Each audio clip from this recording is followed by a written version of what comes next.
Buenas tardes. Bienvenidos a la nueva sede de conferencia de la Fundación Tatiana Pérez de Guzmán el Bueno que hoy inauguramos.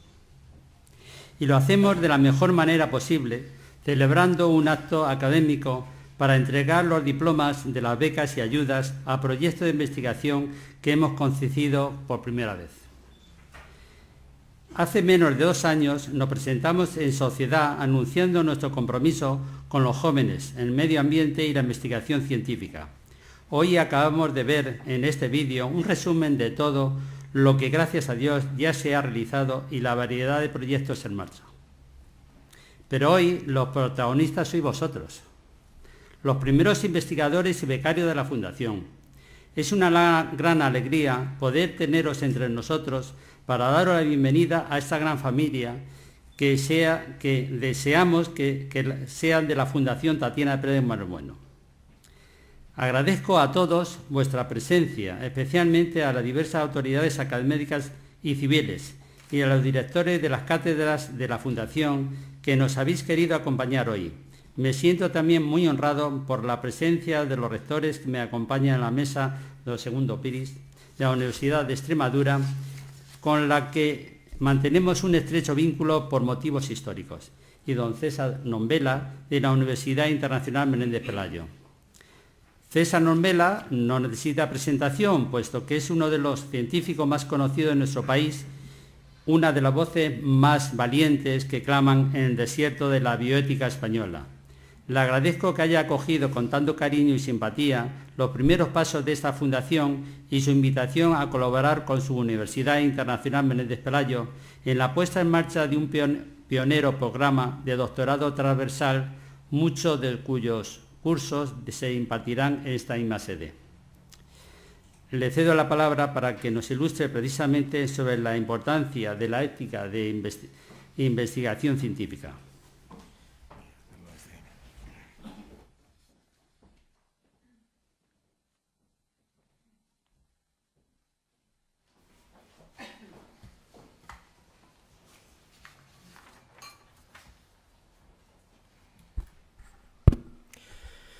Buenas tardes, presidente de la Fundación Tatiana Pérez de Guzmán el Bueno. Está bien extender todo el nombre porque es absolutamente evocador de muchas cosas de nuestra propia historia de España. Rector magnífico de la Universidad de Extremadura, querido segundo, miembros del patronato, directores de las cátedras, señoras y señores. Ciertamente tengo que empezar agradeciendo el poder intervenir aquí esta tarde por muchos motivos. Me parece un acto muy especial, puesto que se presenta o se consolida la presentación de una fundación que ya en esta andadura breve pues está mostrando realmente la consecución de ese objetivo, de que bienes que han sido acumulados por benefactores pues reviertan a la sociedad precisamente al servicio de sus mejores objetivos. Yo deseo el mejor futuro a esta fundación, confío en que su trabajo siga siendo fructífero. Quiero felicitar a quienes van a recibir las becas y los proyectos, y en todo caso pues también en la Universidad Internacional Menéndez Pelayo estamos al servicio de esa posibilidad de colaborar en la medida en que para nosotros sea la más adecuada y siempre del interés de la Fundación. Ética e investigación científica es el tema que he propuesto con el subtítulo de la búsqueda de la verdad al servicio del hombre. Al elegir este título, naturalmente estoy haciendo una declaración de principios. Yo soy un científico interesado en la reflexión sobre la investigación, su práctica, la significación de los resultados y sus alcances. La práctica actual de la investigación no deja de ser de una fuerte competitividad y altamente fragmentaria, y esa superespecialización a veces puede conducir a una visión parcial de muchas de las cuestiones. Comenzaré avanzando mi tesis fundamental, la envergadura e importancia del trabajo científico como esfuerzo de cientos de miles de investigadores en el mundo, así como por lo que representa para la vida humana exige un esfuerzo en estos momentos para la reconstrucción de unas referencias éticas que enmarquen el trabajo investigador, que orienten sobre la moralidad de las actuaciones que se llevan a cabo y que inspiren en su caso las normativas que con frecuencia se aprueban para regular las tareas. No se trata, a mi juicio, de señalar un código simplemente de prohibiciones, de cosas que no se puedan hacer.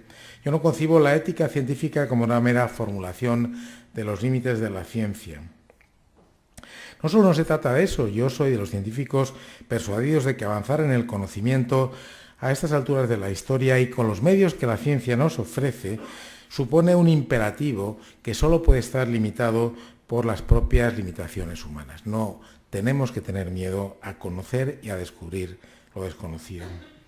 Pero también defiendo que la ética tiene que señalar cómo encauzar la acción científica hacia el logro de un verdadero progreso, de un auténtico avance que esté presidido por la búsqueda de la verdad al servicio del hombre. El poder y las capacidades que propicia la investigación científica significan además obligaciones específicas del hombre consigo mismo y con la naturaleza. Y hay que tener claro en ética un principio: el futuro tiene derechos. Algunas tendencias del llamado pensamiento posmoderno, inspiradas en postulados deconstruccionistas, formulan una fragmentación de la realidad que conduce sobre todo a relativizar cualquier comportamiento.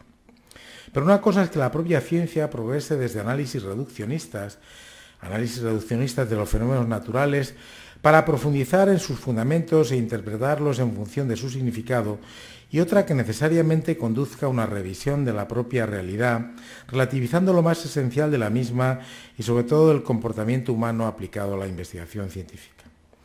El pensamiento débil, que algunos propugnan, supone un debilitamiento de la realidad a favor no solo de una interpretación que pueda constituirse como la única verdad de las cosas, sino que limita la propia realidad a esa interpretación. No es de extrañar que algunos de sus proponentes propugnen continuamente redefinir los propios entes, incluido el de la persona. Desde Kant quedó claro que penetrar en la quinta esencia de la realidad es una tarea imposible para la ciencia. Más bien, la tarea científica desemboca en utilizar algunos modelos que permitan manejar de forma coherente esa realidad. La historia de la ciencia ha presenciado numerosos procesos de remoción o de superación de paradigmas, algo que hoy vivimos con mayor intensidad en cada momento. Cada hallazgo nuevo en ciencia conduce inevitablemente a la formulación de nuevas preguntas.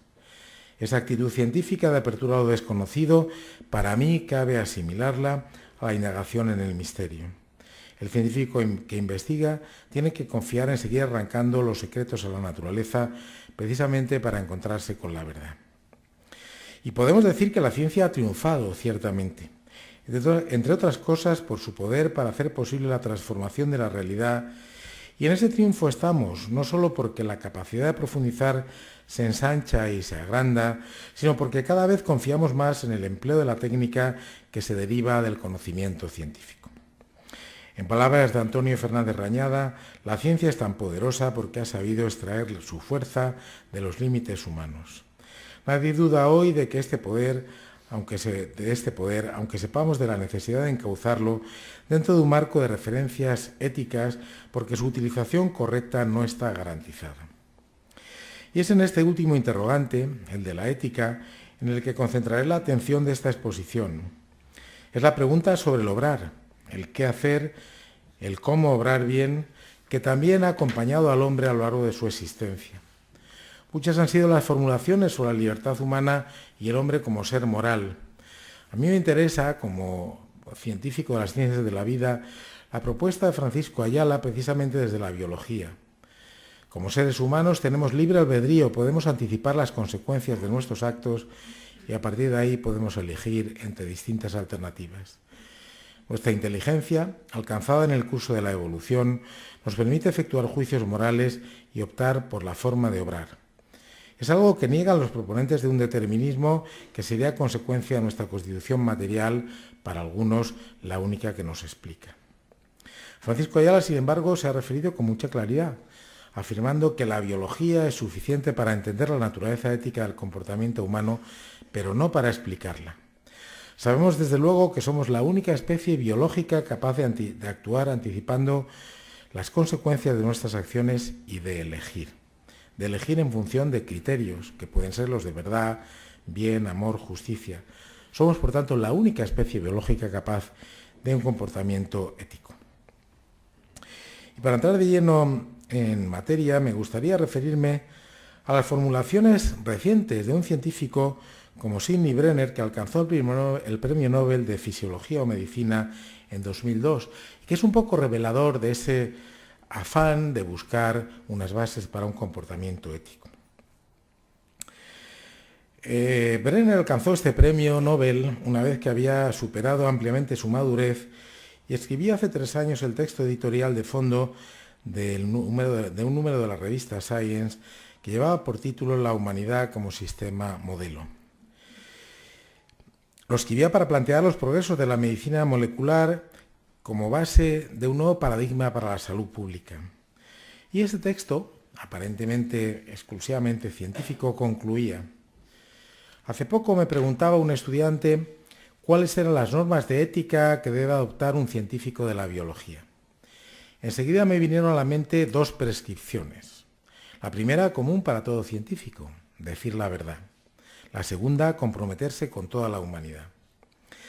A mí me interesa mucho este texto porque Brenner lo escribe después de señalar el ocaso de las referencias más tradicionales en ética, que durante siglos inspiraron los comportamientos éticos y, desde luego, apartar cualquier referencia religiosa.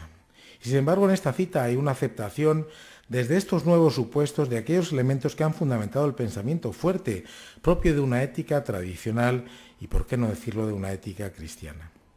La atención al bien del hombre, de la especie humana como medida de todas las cosas, la remisión a actitudes deontológicas, la verdad, su formulación y su búsqueda como obligación inexcusable del científico, o la referencia a los valores, en este caso el compromiso con toda la humanidad.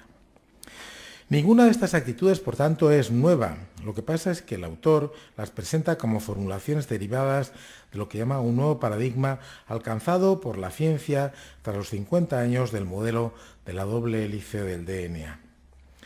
El nuevo paradigma para Brenner es el conocimiento biológico molecular que ha de beneficiar de forma hasta ahora inédita a la salud pública. Nadie niega, ciertamente, y aquí vemos un ejemplo, la importancia de una ética de la investigación científica. Y está claro que está en juego el futuro de la naturaleza y el futuro del hombre. Hubert Markl, presidente de la Fundación Alemana de la Ciencia, presidente posterior de la Sociedad Max Planck, cuya necrológica tuve el honor de escribir en ABC hace pocos días, por su fallecimiento reciente, escribía en 2002: el hombre puede influir en el futuro de su propia naturaleza. Se impone, por tanto, una consideración del hombre en su perspectiva moral, capaz de emitir juicios de valor sobre sus acciones y su influencia en el futuro de la especie. La necesidad de fundamentar las propuestas éticas ha surgido siempre y surge de nuevo también a la luz de las aportaciones que se han podido ir derivando del avance científico.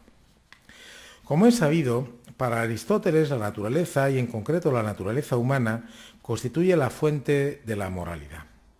En la visión aristotélica, todo el cosmos tiene un objetivo, un propósito, y por tanto la visión aristotélica, incorporada por el cristianismo, ha constituido la fuente de inspiración de una ética cristiana y lo sigue siendo de lo que llamamos una ética personalista, basada en buena medida en el valor de la persona. Sabemos que la Ilustración marcó una separación de los ámbitos religioso y científico. El optimismo ilustrado aspira a desarrollar explicaciones de la realidad en términos exclusivamente naturales y con ello es el inicio también de una cierta etapa de conflictos en algunos terrenos. Sin embargo, el éxito de la ciencia al abordar la realidad de manera parcial no excluye su imposibilidad de dar respuesta a las preguntas básicas que están en la entraña de la existencia humana y que conciernen al sentido último de la presencia del hombre en el mundo y la realidad, o la quimera para algunos, de su propia trascendencia. Desde aquí habría de afectarse sin duda la fundamentación de la ética a partir de la Ilustración. Y en esa búsqueda de fundamentos para la ética, desde entonces se orienta a una pregunta fundamental: la de si son objetivos los fundamentos éticos y por tanto si son universales o más bien tienen que ser subjetivos. Aquí entraríamos en una cuestión con respuestas y propuestas muchas veces contradictorias, pero en cuyo debate estamos presentes ahora mismo. Ya hace tiempo que se debatió la cuestión de la llamada falacia naturalista, formulada como crítica al propio aristotelismo, que había de tener un profundo impacto en la concepción de la ética y sin duda de la ética científica. Y lo sigue teniendo, con propuestas a veces como la de Fukuyama, que reformula el aserto hablando de la falacia naturalista. Fukuyama es un sociólogo con mucha intuición que ha incidido un poco en este debate ético científico que ahora está tan de moda. No obstante, el esfuerzo por definir un marco de prescripciones éticas universales ha dado lugar a dos corrientes fundamentales: consecuencialismo y deontologismo. Ambas ideas están muy presentes a la hora de dirimir las cuestiones más candentes de la ética de la investigación científica en el momento actual. Uno de los correlatos de la formulación de una ética consecuencialista, que pretende juzgar los actos en función de sus consecuencias y justificarlos en función del beneficio que de ellos se puede derivar, está en la ética utilitarista, formulada con profusión por pensadores anglosajones. Es una tradición que se siguió fundamentando desde el darwinismo y que hoy continúa, por ejemplo, en iniciativas que nos encontramos, como recientemente la creación de embriones híbrido humano-animal, que se debatió fuertemente en el Reino Unido. Debo decir que tras diversos pronunciamientos, para muchos era una propuesta sin sentido, las investigaciones de hecho derivaron hacia la nada. Así pues, en este esfuerzo también nos encontramos con esa corriente deontologista que fundamenta propuestas éticas importantes. El esfuerzo de Kant, por ejemplo, basado en los imperativos de la racionalidad, le lleva a formular una ética con fundamentos racionales, que son aquellos que constituyen al hombre a priori, sin atender lo que pueden ser sus deseos y tendencias.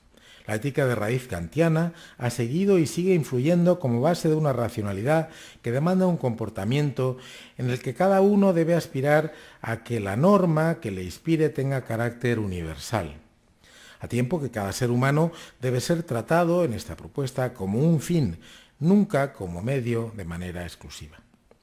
La propia definición de la dignidad de la persona humana, el respeto de sus derechos y su autonomía, tiene sin duda fundamento en el sistema ético creado por Kant, que tanta trascendencia ha tenido.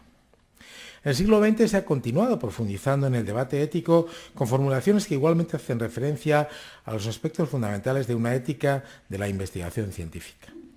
En todo ello ha influido la visión sobre la estructura de la naturaleza, sus leyes y los procesos que las gobiernan a medida que se iba formulando desde la ciencia.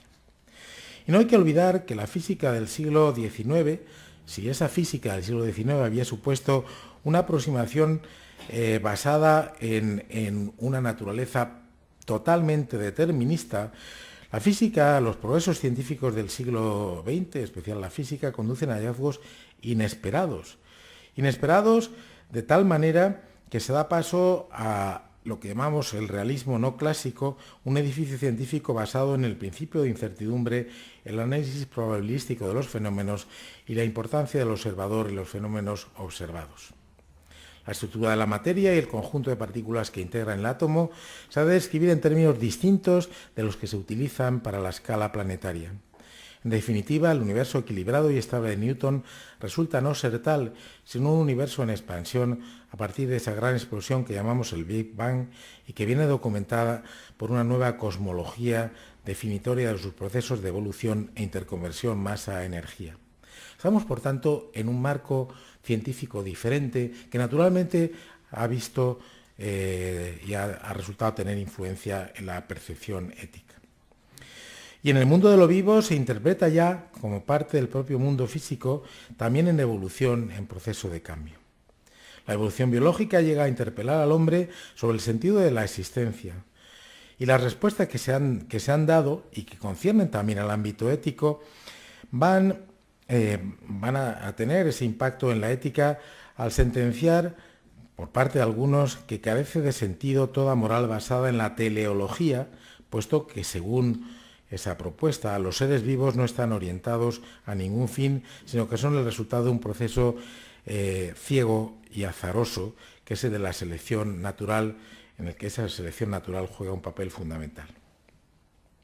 El éxito de las teorías darwinistas se ha venido reforzando, sin duda, desde el punto de vista científico, con las explicaciones que aportan la genética mendeliana y la biología molecular, pero ello no quiere decir que aporte respuestas inequívocas y objetivas sobre los caminos que deben guiar el obrar humano, es decir, sobre las referencias éticas. ¿Y qué respuestas se han ido dando a lo largo de los tiempos más recientes? Pues han oscilado desde lo analítico a lo dramático, desde el reforzamiento de los valores basado en el análisis de su significación hasta la negación de cualquier otra posibilidad que no sea el que el hombre está abocado a ejercer su libertad en medio de la nada. La ética de los valores, uno de los grandes hallazgos y aportaciones del siglo XX, fundamentada sobre todo por Max Scheler, en función de la capacidad humana para la aprehensión intuitiva de los valores, planteó ir más allá de Kant, estableciendo el fundamento último de los valores en el amor del que son capaces las personas como una referencia ética. Y mientras tanto, pues se han ido planteando desde corrientes existencialistas que niegan el determinismo para presentar al hombre como condenado a la libertad y obligado a fundar una moral sin Dios, que entre los científicos ha tenido su máxima expresión en el biólogo Jacques Monod. Monod, en su influyente libro, ya un clásico en este campo, El azar y la necesidad, tras una brillante sistematización de lo que los hallazgos de la biología molecular podían significar para la evolución biológica, se adentra en el terreno de una formulación filosófica de conclusiones definitivas, con la pretensión de que sólo la objetividad científica puede definir el nuevo marco de referencias para la vida humana. La formulación de Monod aquí es muy contundente. Viene a decir, la antigua alianza ya está rota, el hombre es capaz al fin de saber que está solo en la inmensidad indiferente del universo donde ha emergido por azar. Igual que su destino, su deber, no está escrito en ninguna parte. Puede escoger entre el reino y las tinieblas. La verdad es que Monod llegó a formulaciones verdaderamente agresivas, criticando con mucha fuerza tanto la visión cristiana como la marxista, calificando a ambas propuestas como animismos que plantean escapatorias para el hombre sumido en la angustia y en el miedo a la incertidumbre de su destino. Es cierto que las propuestas de Monod han influido también en muchas de las propuestas bioéticas. Desde luego la propuesta ética de Monod la centra simplemente en el conocimiento. La definición misma del conocimiento, dice, del conocimiento verdadero, se basa, en último término, en un postulado de orden ético. Monod lo fía todo a una ética del conocimiento, pero la pregunta que surge automáticamente por parte de algunos es si la fuerza que es el azar, que ahora es posible controlar por parte del hombre en algunos procesos evolutivos, ¿por qué no ser empujados a una utilización, a una modificación de esa fuerza que se llama el azar y a la que se atribuye toda la explicación del devenir evolutivo?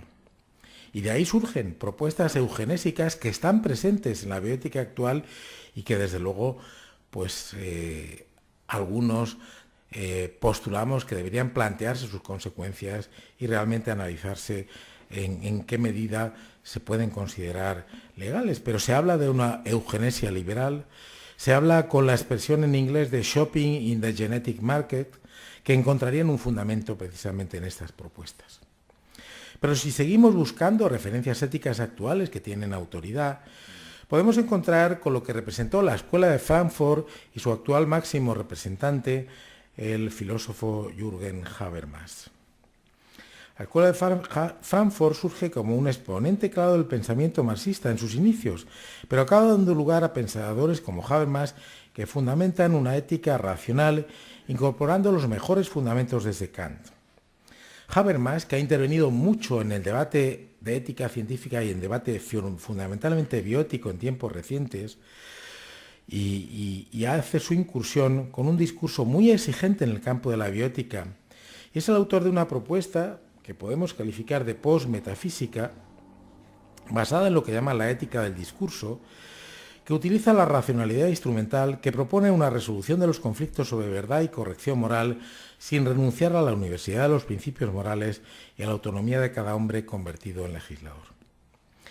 La interacción comunicativa, la inclusión del otro y la autocomprensión de cada persona como miembros de una especie son los ejes de su discurso dentro del discernimiento en una comunidad de diálogo. Es muy original el pensamiento de Habermas y muy ilustrativo, y ha tenido una notable influencia porque su postulación, basada en propuestas totalmente aconfesionales, sin embargo, establece una jerarquía de valores, sin embargo, reclama, por supuesto, el discurso, el diálogo, pero reclama también el planteamiento de que no todo tiene el mismo valor. ¿Qué puede entonces dar fundamento a una ética de la investigación científica en el momento presente? La afirmación de Popper, el gran filósofo de la ciencia, a mi juicio, resulta definitiva. Dice Popper: el hecho de que la ciencia no pueda hacer ningún pronunciamiento sobre principios éticos ha sido mal interpretado. Mal interpretado como una indicación de que no existen tales principios, mientras que, de hecho, la búsqueda de la verdad presupone la ética. Se alinea Popper con las propuestas de unos fundamentos éticos anteriores a la propia búsqueda del conocimiento, que además lo inspiran y lo impulsan. Me referiré, para completar esta exposición, a tres aspectos fundamentales de la ciencia actual que deben enmarcar postulados éticos esenciales, y daré así algunas pinceladas, en especial en la última parte que ya estoy abordando, de lo que se refiere a la propia vida humana. Me voy a referir a la estructura del progreso científico, a los desafíos para la tecnología en el mundo actual y a la biotecnología y sus posibilidades de intervención para reflexionar sobre aspectos éticos. Desde el punto de vista de la organización científica, podemos calificar el sistema científico en general, como está organizado, como una superestructura que desborda la actuación del científico individual. Hay una ciencia académica y una ciencia posacadémica que va cada vez predominando, y hay un sistema de ciencia, tecnología, empresa, y hay una inversión en conocimiento básico, y hay toda una serie de facetas de la ciencia como fuente de poder. Y todo eso da lugar a una política científica y un establecimiento de prioridades y a muchas facetas que hay que resolver. No cabe duda que una visión ética de las cuestiones resulta fundamental en el manejo de toda esta superestructura que supone el sistema científico. Aquí tendríamos desde cuestiones como el fraude científico, que de vez en cuando se produce y del que somos testigos, hasta los conflictos sobre patentes, el papel de las autoridades regulatorias, la autorización de ciertas prácticas, etcétera, etcétera. Hay todo un marco de referencias éticas en donde es necesario aplicar criterios adecuados. En este marco juega un papel fundamental, desde luego, por ejemplo, los comités de ética. Los comités de ética, que son una práctica en España introducida más recientemente, que tienen una cierta tradición en otros países y que realmente representan ámbitos de debate, de análisis, de propuesta. Deben estar integrados por personas independientes y, en todo caso, su valoración pues debe inspirar los criterios, por ejemplo, de aprobación de leyes o de desarrollos normativos, que en tantos casos resulta imprescindible el tener en cuenta esos principios éticos. Es evidente que los comités de ética no resuelven todo, pero es evidente que son también una aproximación para que la sociedad y los ciudadanos estén representados a través de expertos capaces de dirimir cuestiones éticas de las que están en juego. El segundo aspecto al que me refería son los desafíos de la tecnología en el mundo actual. Hay un bioeticista, Hans Jonas, que ha tenido mucha influencia, y su obra es hoy por hoy uno de los referentes con mayor influencia en el ámbito de las éticas aplicadas. El libro de Hans Jonas, El principio de responsabilidad, ensayo para una ética ensayo de una ética para la civilización tecnológica, constituye un referente en el campo de unas éticas deontológicas con repercusión en bioética y en otros muchos aspectos de la ética. La experiencia de la vulnerabilidad, de si está la naturaleza amenazada y de si tiene el progreso consecuencias irreversibles, la experiencia de si ante toda esta situación cabe plantear una esperanza o una situación de temor. Todo esto compone un poco ese universo de la ética de Hans Jonas, que se encuentra en un cruce de caminos y que tiene también mucho de ética aristotélica. ¿Qué pasa ante este tipo de formulaciones que con frecuencia nos encontramos? ¿Realmente la ciencia y la tecnología están arrastrando a unas consecuencias irreversibles, a una serie de problemas sin salida? Yo personalmente creo que debemos proponer una postura mucho más positiva, pero eso sí, siempre que esté basada en fundamentos serios. Y mis propuestas aquí se basan en aplicar primero el rigor científico para abordar y explicar los fenómenos complejos. Hay muchos fenómenos complejos de los que estamos hablando continuamente, desde el cambio climático a otras situaciones, que están necesitados de un análisis riguroso para transmitir lo que son sus alcances y también lo que son sus limitaciones de cada uno de esos análisis. El rigor científico es fundamental. Como fundamental es también el principio de precaución. El principio de precaución pues significa naturalmente que ante ciertas actuaciones ser conscientes de que el riesgo cero no existe, pero también ser conscientes de que podemos ser capaces de definir el alcance del riesgo y aplicar criterios adecuados. Yo añadiría que podemos tener confianza en que el hombre instrumente un progreso científico que desarrolle la tecnología capaz de hacer frente a esos desafíos.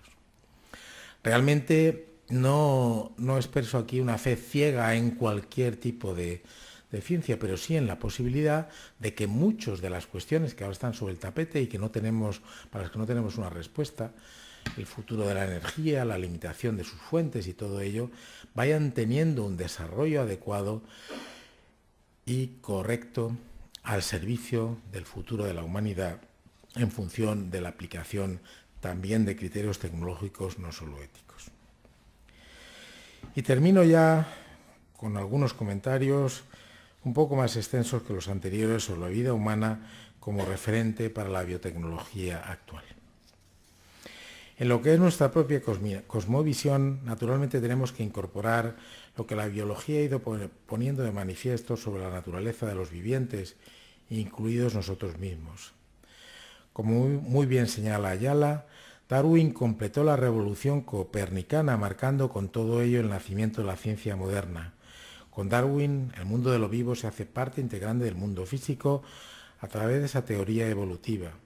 La posterior secuencia de los hallazgos de la biología, en especial de la genética mendeliana, la biología molecular, contribuyó a esa consolidación de la visión darwinista en lo que son sus alcances, una explicación natural al devenir evolutivo y, por supuesto, también el de la especie humana, pero que no tiene por qué tener las consecuencias que algunos le han querido atribuir. Y aquí nos encontramos con la formulación que muchos tratan de plantear como conclusión definitiva.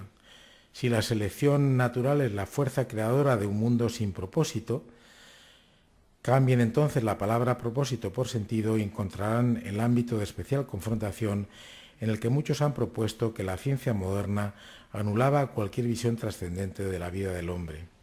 Y es que naturalmente la evolución biológica nos interpela sobre el sentido de nuestra existencia, como sucede con cualquier otra visión sobre el mundo y el universo que la ciencia nos aporte. Las respuestas que se han ido dando a los dilemas oscilan entre los extremos que he ido mencionando. Y a la hora de incorporar estas visiones, algunos de los darwinistas que se sitúan en lo que se ha llamado el monismo evolutivo, desde Monod hasta muy en tiempos actuales y con una presencia en el debate público muy grande, me refiero a Richard Dawkins. Desde Monod hasta Dawkins acaban formulando propuestas que llevan implícita la elevación del azar y la selección natural a categorías metafísicas. De acuerdo con esta visión, azar y selección serían la fuerza creadora que pudiera explicar todo el conjunto de fenómenos biológicos y de los que ahí se derivan, como lo sociológico, lo económico, etc. Según Dawkins, el hombre podría ser una ficción, resultado de unos replicadores ciegos como el gen egoísta. No deja de sorprender que desde una visión absolutamente materialista se acaben proponiendo determinadas categorías que son auténticamente metafísicas y que acaban imponiendo su dictamen a un ser humano que solo puede, según ella, resignarse a ser una entidad pasiva frente a esos replicadores. Sin embargo, volvamos sobre la ciencia a reflexionar.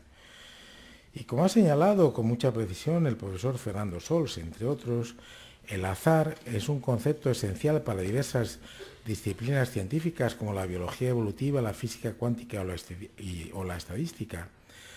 Pero lo cierto es que dentro del ámbito de las matemáticas el azar no es demostrable. El carácter aleatorio de una secuencia matemática es en general indecidible, lo que tiene unas consecuencias epistemológicas de gran alcance. Está claro que podríamos integrar la aparición del hombre y los seres vivos en explicaciones naturales, que todo encaja en esas leyes de la naturaleza, pero el margen sigue existiendo para indagar acerca del origen de esas propias leyes en el conjunto de este cosmos del que formamos parte como algo que la ciencia no resuelve.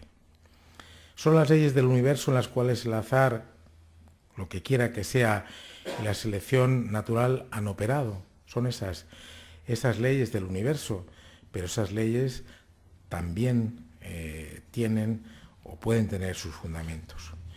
Volvamos entonces a las propuestas de intervención biotecnológica que plantean una verdadera transformación de la naturaleza humana.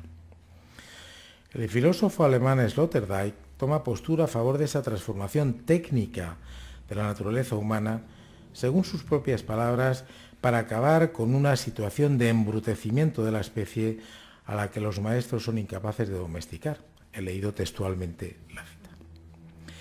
Se trataría, en esta propuesta, pero ya desde la técnica, desde la propia biotécnica, se trataría de resucitar la idea del hombre nuevo y la línea de Nietzsche, ahora mediante una selección genética de carácter claramente eugenésico. Los hombres serían mejores tras el proceso eugenésico que la biotécnica hace supuestamente posible. La verdad es que la propia formulación de Sloterdijk, aun cuando pueda sonar a algunos como muy fuerte, fundamentos científicos carece totalmente.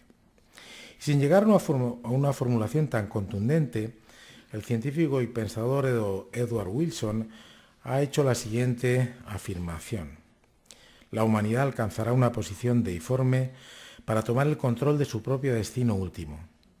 Podrá alterar incluso las emociones y el impulso creativo que componen el núcleo mismo de la naturaleza humana.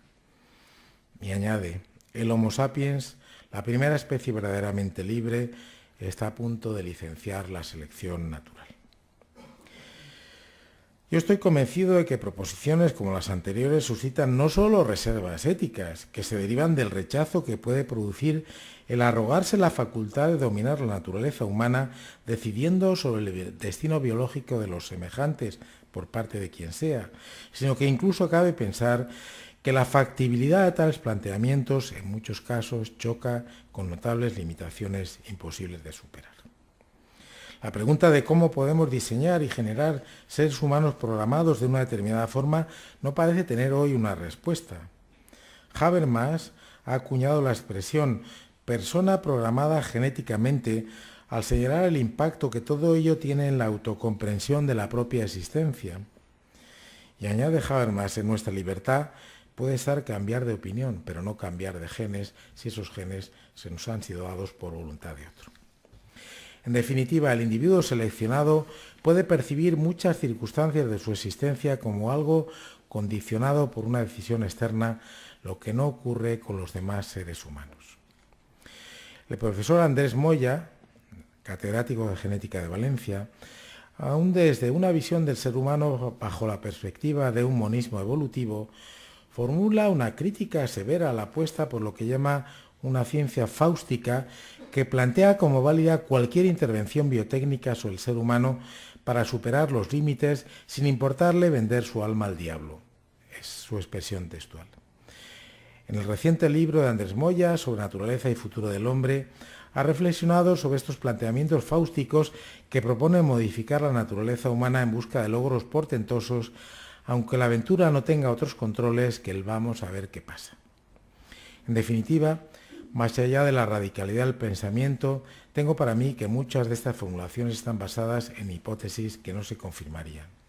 Una cosa es plantear la modificación genética dirigida que la biotecnología hace sin duda posible para beneficio de la salud y el bienestar de los seres humanos, y otra que el sistema biológico admita modificaciones de conjunto en la línea de modificar absolutamente todo, como señala Wilson. Tras sopesar el estado de la cuestión, Moya postula el camino más equilibrado y razonable de una ciencia prometeica, el de proseguir avanzando en el conocimiento, profundizando en el análisis racional, para entender lo que nos queda por saber de la fenomenología biológica y así poder optar verdaderamente a poner el futuro en nuestras manos. En mi visión se impone, por tanto, una consideración del hombre en su perspectiva moral. Por elemental que parezca, el traer a colación todo esto, el ser humano ha progresado al establecer el valor de todos y cada uno de quienes integramos la especie y el reconocimiento de los derechos de todos. Podemos constatar que sin unos principios, sin unos fundamentos claros, nos estaríamos perdiendo para llegar a justificar no solo cualquier posibilidad, sino cualquier engaño. Pero sea cual sea el sistema filosófico con el que se analice la cuestión de la naturaleza humana, la referencia sigue siendo la vida del hombre, eso sí, en el contexto del cosmos, del conjunto de la naturaleza, sobre la que también cabe la intervención humana. Yo no me apunto a un antropocentrismo radical que señalara el interés egoísta del ser humano como única justificación de sus acciones, lo que incluso resultaría suicida en el conjunto de la naturaleza. Más bien, en la línea de Han Jonas, creo que cabe abogar por una actitud responsable, un cuidado aristotélico de la naturaleza como un mandato que se confiere a nuestra especie. En general, las formulaciones bioéticas, los textos normativos y declarativos que tienen que ver con la ética médica, ya sean declaraciones o tratados internacionales, leyes y directivas vigentes, tienen algo en común. En todos ellos aparece siempre la palabra dignidad humana, su respeto, su reconocimiento, su promoción como el principal argumento. Se proclama con gran nitidez y claridad de tal manera que se podría afirmar que la bioética nace para promover la dignidad humana. La pregunta es entonces si está amenazada la dignidad humana en estos momentos.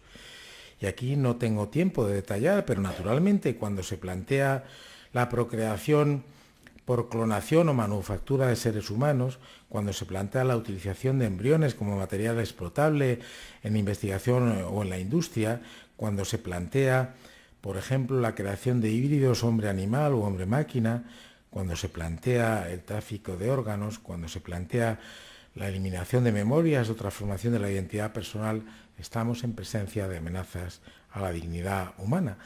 Por tanto, estamos en presencia de cuestiones que solamente una visión ética que se aplique al criterio científico y técnico puede resolverlo.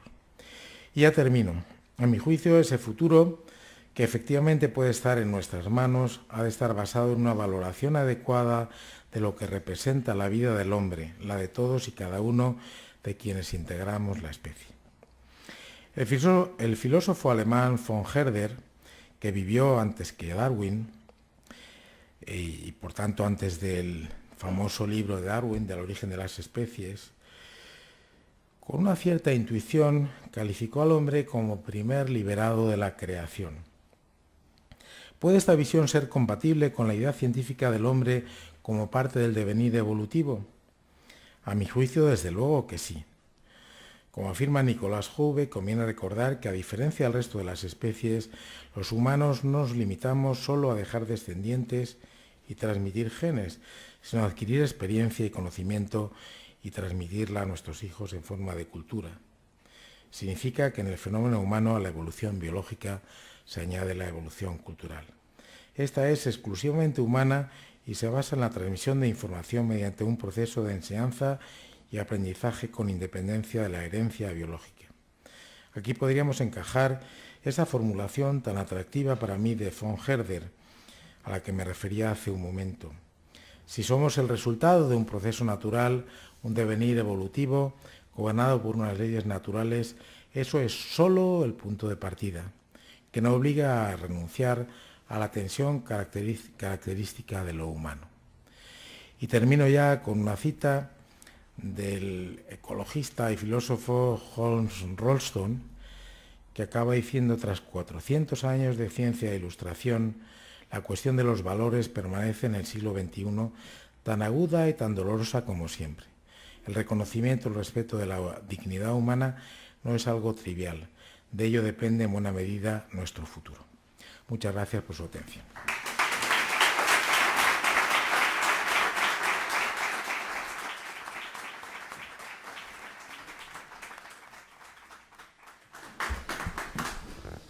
Pues a continuación vamos a proceder a la entrega de diplomas de los investigadores principales que han recibido ayuda de investigación de la Fundación y de los becarios también que han recibido una beca de la Fundación, que, como señalaba nuestro presidente, pues son las primeras convocatorias que hemos podido hacer en la Fundación. Para llevarlo a cabo vamos a contar con la colaboración de los directores de las cátedras, de los directores de los comités científicos que han formado parte de todo el proceso de selección, tanto de los proyectos como de las becas. Vamos a contar con la colaboración de doña Carmen Cavada, catedrática de Medicina de la Universidad Autónoma de Madrid, y con don Emilio Chubieco, catedrático de la Universidad de Alcalá de Henares, que ha sido el director del Comité Científico de Medio Ambiente. Y también, para entregar las becas propias de la Fundación y de la convocatoria de la Universidad de Extremadura, lo hará doña Aurora López Jurado, que es la directora de Coordinación y Gestión de la Fundación. Así que les dejo con la doctora Carmen Cavada. Muchas gracias.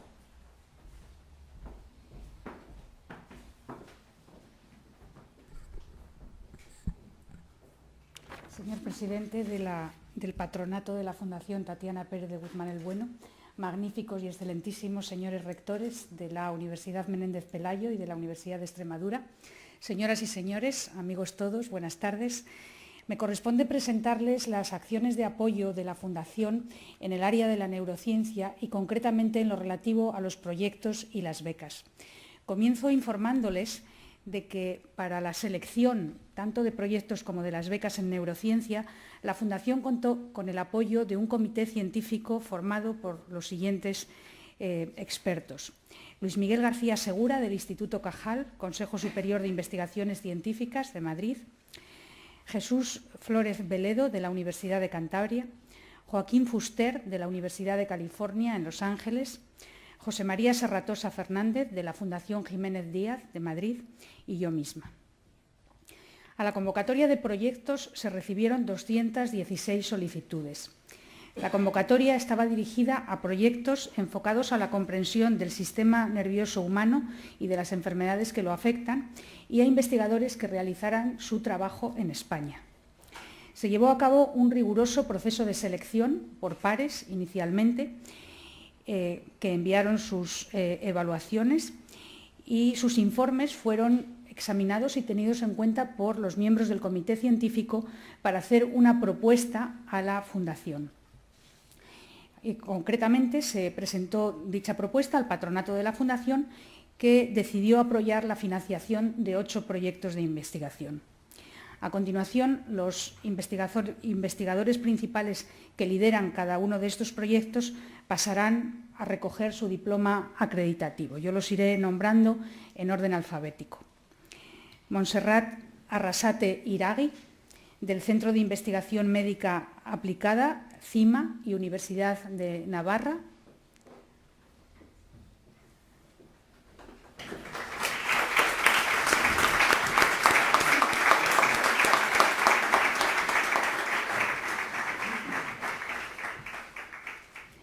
Paola Bobolenta, del Centro de Biología Molecular Severo Ochoa, CSIC, Madrid.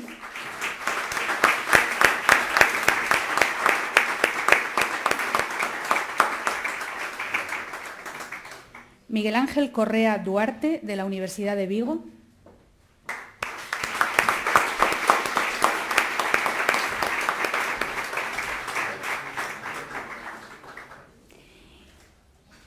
Ellen Gelpi Mantius, del Instituto de Investigaciones Biomédicas Augusto Pi i Sunyer y d'IVAPS Barcelona.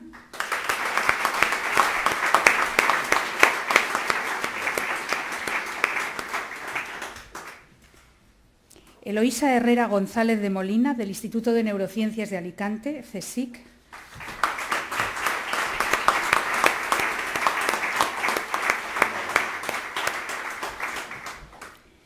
Lidia Jiménez Díaz, de la Universidad de Castilla-La Mancha, en Ciudad Real.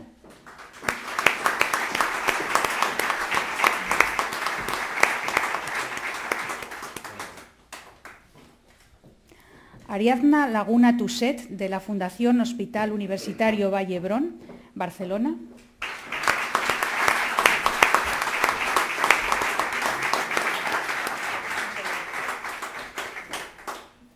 Y Lucía Tavares Domínguez, de la Universidad de Sevilla.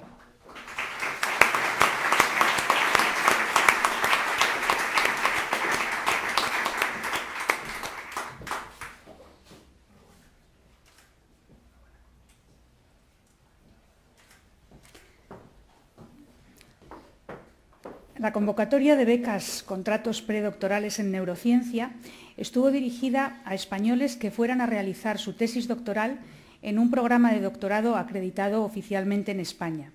Se presentaron 119 candidatos. Tras una cuidadosa evaluación por parte del Comité Científico de todas las solicitudes y después de una entrevista personal con los candidatos finalistas por parte de una comisión mixta del Comité y la Fundación, el Patronato decidió la concesión de 3 becas contratos predoctorales. Voy a leer los nombres de los beneficiarios que pasarán a continuación a recibir su diploma acreditativo. María José Conde Dusmán, del Centro de Investigación Médica Aplicada, CIMA y Universidad de Navarra.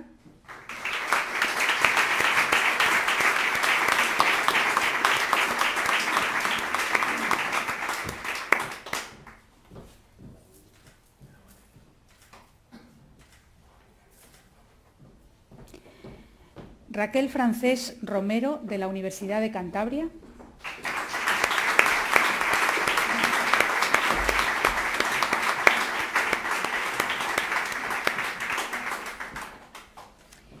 Y Andreu Matamoros Anglés, del Instituto de Bioingeniería de Cataluña, Barcelona.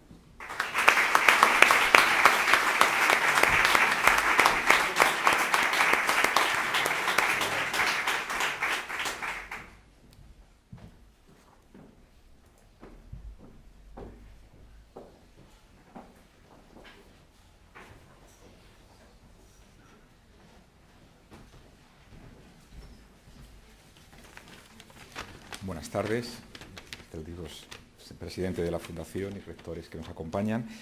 Yo tuve la suerte de presidir el comité científico que concedió la primera convocatoria de becas de investigación ambiental de la Fundación, que de alguna manera pues, continúa la colaboración que tiene la Fundación en este ámbito con nuestra universidad, en el ámbito de la Cátedra de Ética Ambiental. El comité de selección estuvo formado por Javier de Cendra de Larragán, decano del Instituto de Empresa, de la Escuela de Derecho del Instituto de Empresa, Juan de la Riva Fernández, profesor de la Universidad de Zaragoza, Pablo Martínez de Anguita, profesor de la Universidad de Rey Juan Carlos, José María Rey Benayas, profesor de la Universidad de Alcalá, y Carmen Velayos Castelo, profesora de la Universidad de Salamanca. El patronato estudió las solicitudes presentadas, establecimos unos criterios de selección en función de los méritos académicos, de las actividades realizadas por los candidatos en su trayectoria profesional y también tuvimos en cuenta el dominio de inglés. Tuvimos una entrevista personal con una primera selección de candidatos y finalmente hicimos una propuesta al comité, al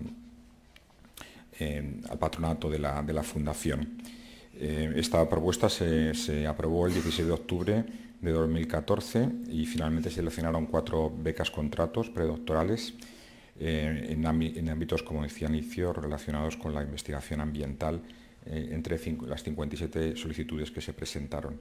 Los 4 temas elegidos tienen que ver con la ética ambiental, la toxicología y contaminación ambiental, la medicina y sanidad ambientales y la conservación de especies. Las 4 personas, por orden alfabético, son Adrián Almazán Gómez, de la Universidad Autónoma de Madrid.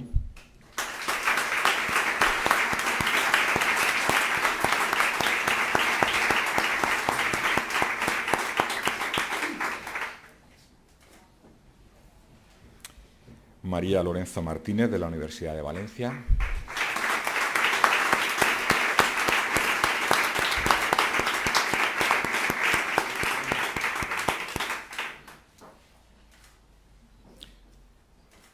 Laura Monclús Anglada, de la Universidad Autónoma de Barcelona.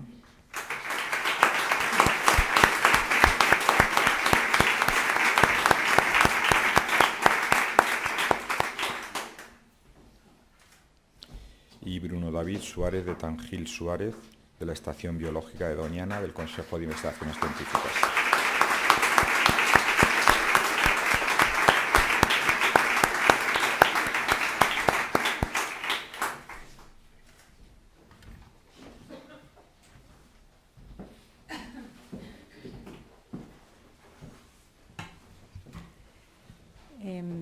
La Fundación ha nacido en Madrid y tiene aquí su sede, pero Cáceres está vinculado estrechamente a la Fundación, pues porque tiene unas raíces muy fuertes, la fundadora, y toda su historia está anclada allí, la mayor parte de su historia, ¿no?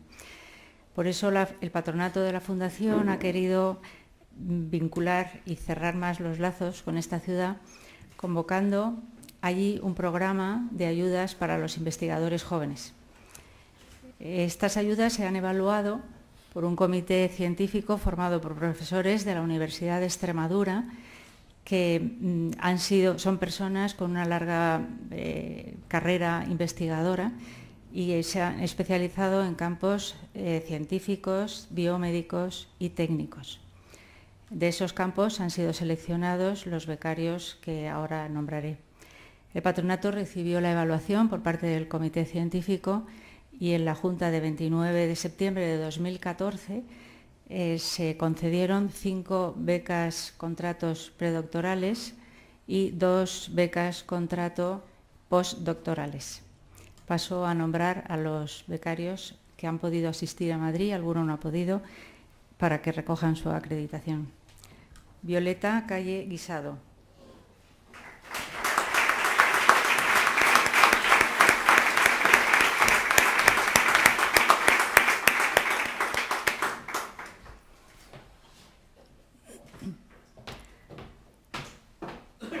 Daniel Collado Mateo.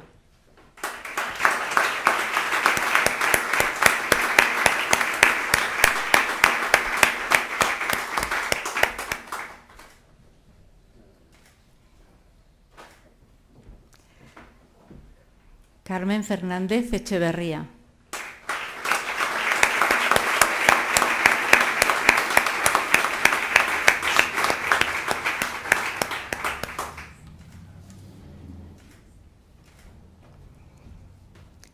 Patricia Santofimia Castaño.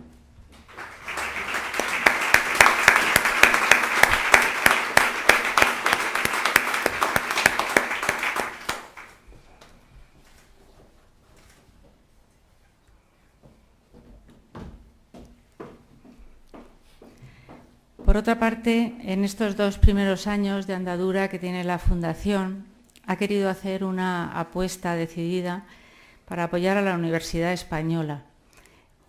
Por esto se han convocado para ayudarle algunas cátedras, se han patrocinado proyectos de investigación y se han dotado cátedras de investigación. Entre otras universidades se ha dotado las cátedras, para estas cátedras se les ha dotado, y estos proyectos, con la convocatoria de unas becas predoctorales que apoyen decididamente la labor que se realiza en las cátedras. Paso a decirles ahora quiénes son estos becarios. Por la Cátedra de Neurociencia de la Universidad Autónoma de Madrid, Isabel Pérez Santos.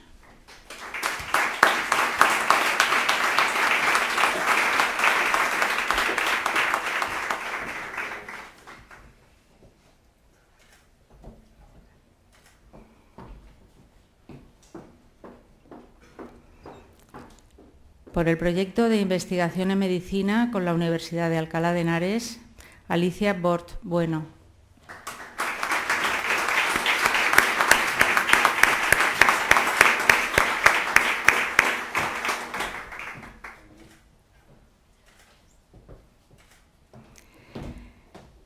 Y por la Cátedra de Desarrollo Rural y Emprendimiento con la Universidad Politécnica de Madrid, las tres siguientes. Miriam López González.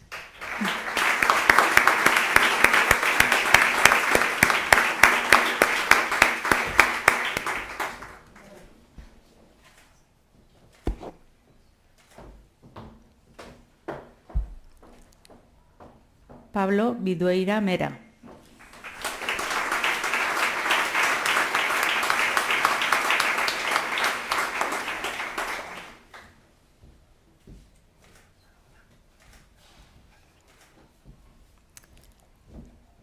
Y Raquel Pastor Carretero.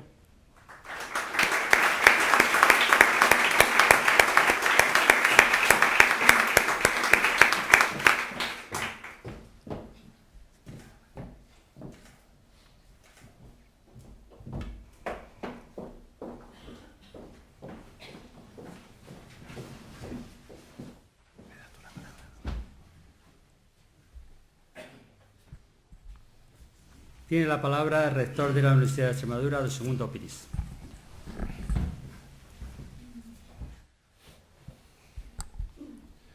Señor presidente del Patronato de la Fundación Tatiana Pérez de Guzmán el Bueno, señor rector magnífico de la Universidad Internacional Menéndez Pelayo, señores vocales del Patronato de la Fundación Tatiana Guzmán el Bueno, señor representante del excelentísimo Ayuntamiento de Cáceres, querido vicerrector de la Universidad Politécnica de Madrid, autoridades, distinguidos, buenas tardes a todos. Yo quisiera comenzar mis palabras desde mi más sincero y profundo agradecimiento a la Fundación Tatiana Pérez de Guzmán el Bueno, que, como bien ha dicho su presidente, tiene una vinculación muy especial con la comunidad autónoma extremeña y concretamente con la ciudad de Cáceres. Me gustaría dar una pincelada de lo que ha significado la Universidad de Extremadura en nuestra comunidad autónoma. Extremadura era la única región de España, hoy comunidad autónoma, que en el año 1973 no tenía universidad, ni pública ni privada. En aquella época el número de españoles que estaba en la universidad era 1 por cada 91 españoles.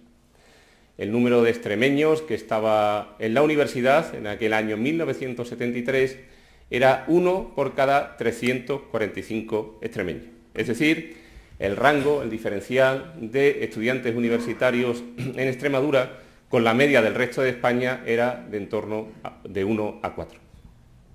Como consecuencia de la aparición el 10 de mayo de 1973 de la Universidad de Extremadura, 42 años después, la realidad ha cambiado de manera drástica.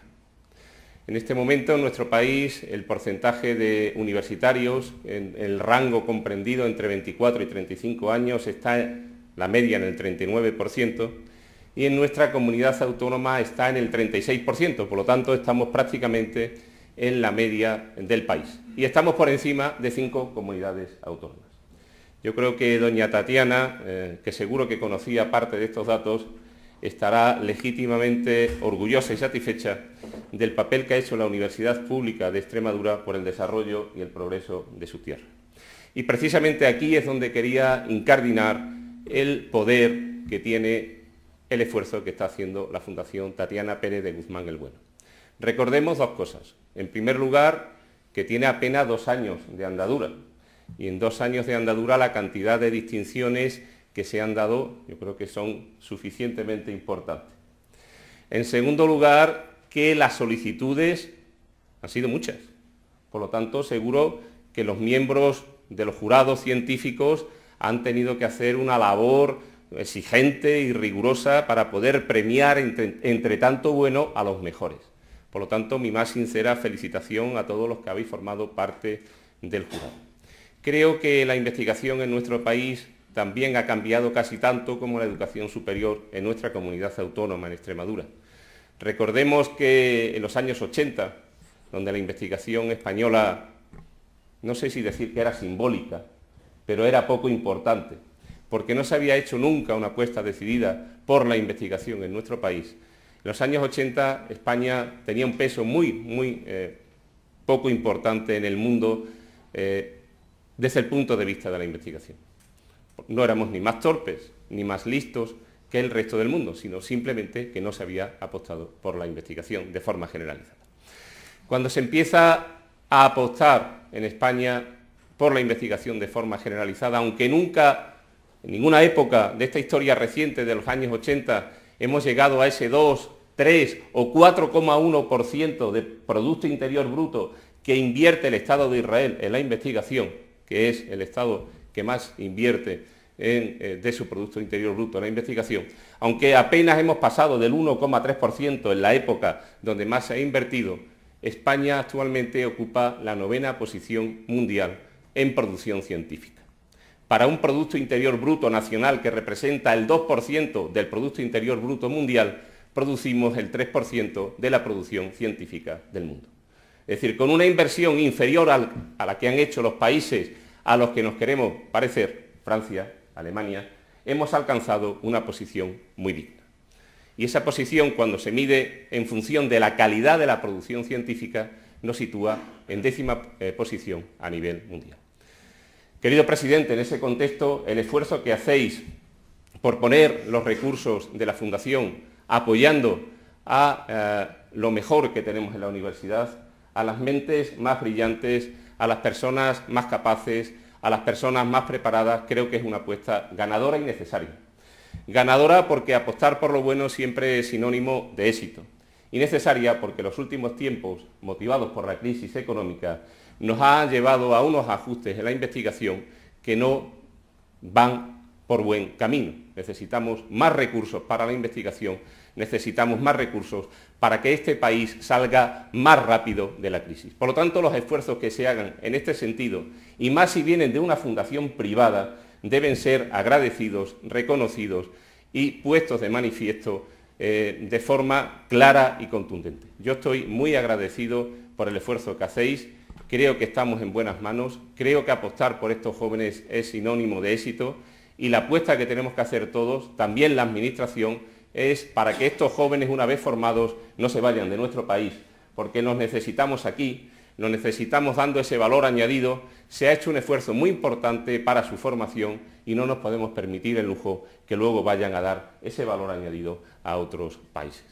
Por lo tanto, desde la Universidad de Extremadura, a la que me honro en representar como rector de esta universidad, mis más sinceras palabras de agradecimiento, de reconocimiento por la apuesta que hacéis por esta tierra que es el origen de la familia de doña Tatiana Pérez Guzmán el Bueno. Y a los que habéis recibido esta distinción por parte de la Fundación y a los proyectos que habéis sido seleccionados para recibir esta subvención por parte de la Fundación, os deseo los mejores éxitos. Tenéis 4 años por delante para realizar vuestras tesis doctorales, aprovechadlos, tenéis una oportunidad magnífica, más importante si cabe, dada la situación en la que se encuentra en este momento de dificultad el sistema científico español. Vosotros vais a ser, sin duda, las personas que vais a dirigir la ciencia y otras instituciones de este país, porque vais a ser los más preparados, y lo único que os pido es que cuando tengáis la capacidad de decisión, que seguro que la vais a tener, sigáis apostando por los que vienen detrás, porque esto es una cadena que no se termina, y los que vamos llegando tenemos la obligación de dar el relevo a los que vienen, porque es la única forma de avanzar. Muchas gracias y, como siempre, un placer estar con ustedes.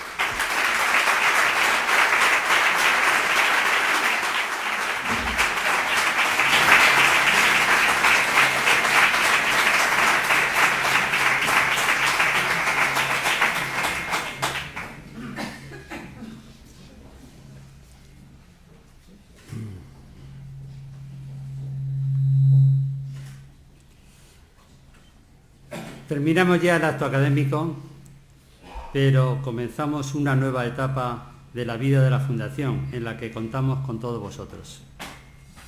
En la Fundación estamos convencidos de que la humanidad avanza no solo gracias a las hazañas de los grandes personajes de la historia, sino también a los modestos impulsos de cada persona responsable. Por eso confiamos mucho que con vuestro esfuerzo y vuestra ciencia aprovechéis nuestras pequeñas ayudas para mejorar la vida de muchas personas de nuestra sociedad que tanto lo necesitan. Pienso que hoy nuestra fundadora estaría contenta de ver tantas jóvenes energías y tantos talentos dispuestos a trabajar. Ella era por familia grande de España, pero sabía que, como decía un gran escritor experto en humanidad, la verdadera grandeza consiste en hacer que todos se sientan grandes. Sabéis que nos faltarán dificultades y las personas que quizás con buena intención frenen vuestras ilusiones y quieran cortar vuestras alas, pero no olvidéis nunca que si dejáis volar vuestros sueños, podemos ser capaces de todo. Muchas gracias.